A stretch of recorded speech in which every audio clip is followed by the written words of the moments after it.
नमस्कार, आप देख रहे हैं यूपीजीएन न्यूज भारत। इसमें हम ग्राम सभा नरोत्तमपुर प्रधान पप्पू दीक्षित के यहाँ पहुंच चुके हैं, जो कि काफी मानिंद किस्म के प्रधान हैं और काफी प्रचलित हैं, जो कि 30-40 सालों के बाद इनके हाथ में प्रधानी आई। इसके पहले जो प्रधान थे काफी भ्रष्टाचार किए, जनता ने उनसे उब के पहली बार पप्पू दीक्षित को प्रधान बनाया है। आइए इनसे हम कुछ खास मुद्दों पर बातें करते हैं। इनके बूथ पे 1361 वोट पड़ा था, जो कि 352 वोट पाकर ये भारी मतों से विजयी हुए। 2200 वोटर इनके गांव में हैं। काफी प्रयास किए, काफी मेहनत किए, जो कि 1361 इस बार नया बदलाव लाना था। काफी भारी संख्या में वोट पड़ा। आइए हम पप्पू दीक्षित प्रधान जी से कुछ विकास के मुद्दों पर बात करते हैं। प्रधान जी नमस्कार, आपका यूपीजीएन न्यूज में स्वागत है। प्रधान जी, आप 40-50 साल के बाद अपने घर में प्रधानी लाए, तो किस मुद्दों पे जनता ने आपको वोट दिया और जनता के प्रति आपकी क्या भावनाएं हैं? जनता के प्रति 2 शब्द आप विचार व्यक्त कीजिए। जनता के प्रति हमारी भावनाएं अच्छी हैं और जनता को मैं चाहता हूं कि जो आज तक जो प्रधान लोग नहीं किए हैं उसको करके दिखाएंगे।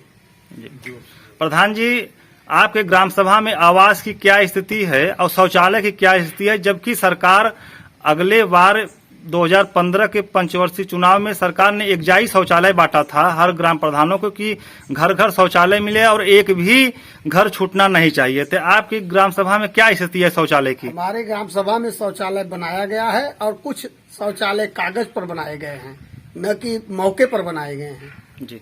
आवास तो पिछले पंचवर्षीय में और इसके पहले जितने पंचवर्षीय योजनाएं चली, आवास का लुटाई किया गया, कोई काम नहीं किया गया।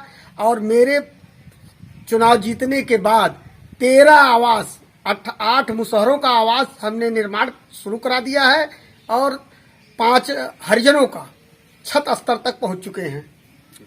जैसा कि प्रधान जी आप देख रहे हैं, इस समय महामारी का दौर चल रहा है भारत देश में और सरकार नरेंद्र मोदी जी द्वारा जो है गांव-गांव कैंप लगा के वैक्सीनेशन कार्य किया जा रहा है। तो अभी तक आपके ग्राम सभा में कितने बार वैक्सीनेशन हुआ, कितना परसेंटेज तक वैक्सीनेशन कार्य हो चुका है? हमारे गांव सभा में 1 बार वैक्सीनेशन हुआ है और कम से कम गांव के लोग जागरूक हैं, सब जा करके अस्पताल पर अपनी वैक्सीनेशन कराए हैं। कुछ लोगों का वैक्सीनेशन बाकी है, उनका मैंने करने के लिए समय दिया गया था, लेकिन वैक्सीन नहीं उपलब्ध थी, इसलिए कैंप नहीं लगाई गई। जी। प्रधान जी, जानते हैं कि आपके ग्राम सभा में मैं पहुंचने से पहले हमको मालूम पड़ा, काफी लोगों से मैंने पूछा, सर्वे किया, काफी लोग बताए कि जो पूर्व के प्रधान थे, कोई मिश्रा जी करके थे, नाम अभी ध्यान नहीं आ रहा है मुझको, कि उन्होंने सरकारी जमीन पे काफी कब्जा किया है, सरकारी तालाब पे कब्जा किया है, सरकारी अस्पताल की जमीन है उस पे कब्जा किया है। उसके प्रति आप क्या कहेंगे?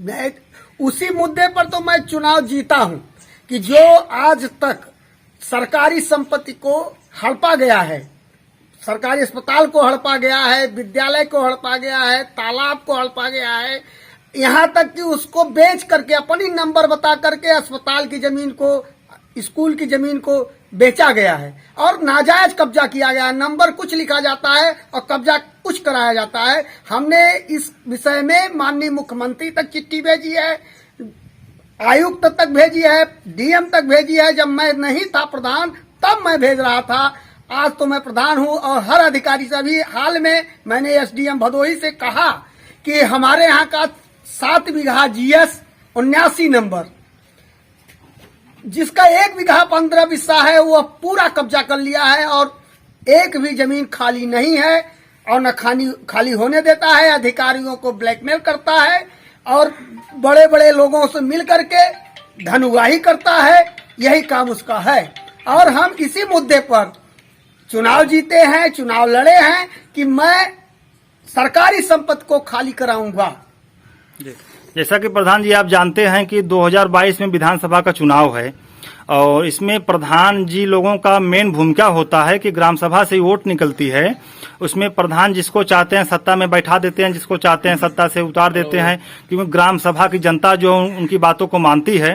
तो आपका किस पार्टी से रुचि है कि आप किस पार्टी या किस सरकार को बनाना चाहते हैं आप? हम विकास के नाम पर जो चुनाव लड़ेगा, जो मेरे गांव का विकास करेगा, उसके साथ रहेंगे, उसको ही चुनेंगे। देखिए, देश में मोदी जी की सरकार है, प्रदेश में योगी जी की सरकार है। इन लोगों द्वारा शासन स्तर से गांव के विकास के लिए, प्रधानों को समाज के लिए सारी व्यवस्था की जा रही है, लेकिन क्रियान्वयन नहीं किया जा रहा है। जो विकास करेगा उसके साथ हम रहेंगे और उसके साथ वोटिंग कराएंगे हम लोग। आपके ग्राम सभा में वृद्धा पेंशन, विधवा पेंशन और विकलांग पेंशन की क्या स्थिति है प्रधान जी? हमारे यहाँ विधवा पेंशन में जो भी महिलाएं विधवा हुई हैं, अभी हाल ही में अभी 2 महीने हुआ मुझे प्रधान पद शपथ लेते हुए, कम से कम 8 विधवाओं का मैंने पेंशन बनवाया है, 10 वृद्धों का पेंशन बनवाया है, 5 विकलांगों का बनवाया है। इसके पहले मैं कुछ नहीं था, तब भी मैंने बनवाया था। और मैं गांव से हर लोगों से कह रहा हूं कि जो भी समस्याएं हो वो मुझे अवगत करावे और मैं उसका निराकरण शासन स्तर तक जाकर करूंगा, जिले स्तर तक जाकर करूंगा, ब्लॉक स्तर तक जाके करूंगा, तहसील स्तर तक जाके करूंगा। हमारा काम है शासन को, जिले के अधिकारियों को अवगत कराना। हमारे यहाँ सबसे बड़ी समस्या है कि मेरा ग्राम सभा मार्केट में है, बाजार स्थित है।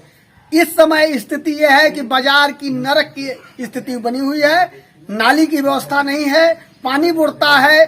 बाजार में व्यापारी हमारे वोटर हैं, उनके लिए बहुत असुविधाएं हैं। तार की जर्जर व्यवस्था है। हमने 25 बार कह चुके विभाग से, लेकिन आज तक केबल लगवा दिया जाए, विकास हो जाए, लाइट लगवा दिया जाए, लेकिन आज तक अधिकारी के कान में जू नहीं बास रहा है।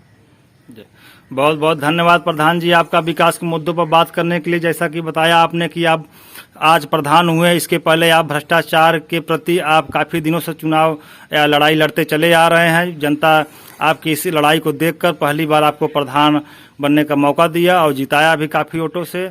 बहुत बहुत शुभकामनाएं आपको प्रधान जी।